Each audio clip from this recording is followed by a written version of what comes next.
अस्सलाम वालेकुम। क्या आप लोगों ने किम करदाशियन की कीपिंग अप विद करदाशियंस सीरीज़ देखी हैं, जो कि एक रियलिटी टेलीविज़न प्रोग्राम है। उसमें जो करदाशियन ख़ानदान है वो हर रोज़ अपने ख़ानदान की जो रोज़मर्रा के उनके मामलात हैं, नहीं उनकी डेली रूटीन वो अपनी वीडियोज़ में दिखाते हैं, जो कि फैमिली व्लॉग्स जो हमारे यहाँ बनते हैं, पाकिस्तान में भी बनते हैं, दूसरे ममालिक में भी बनते हैं।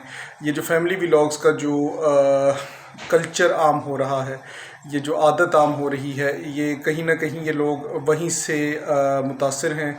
यानी कि कीपिंग अप विद करदाशियंस जो कि आज के जदीद ज़माने में लोगों की वो भूख मिटा रही है। यानी कि कोई ऐसा कोई काम का कंटेंट, कोई काम की बात नहीं होती, सिर्फ वही लोगों की भूख मिटाने का और एक जिसे आप कह लें तफरी का सामान मुहैया करना इसका मकसद होता है कि लोगों को दिखाना कि हमारे घर में क्या हो रहा है, जो कि बिग बॉस में होता है, जो कि फैमिली व्लॉग्स में होता है। लेकिन फैमिली व्लॉग्स में तो आप देखें एक हद ही पार कर दी गई है।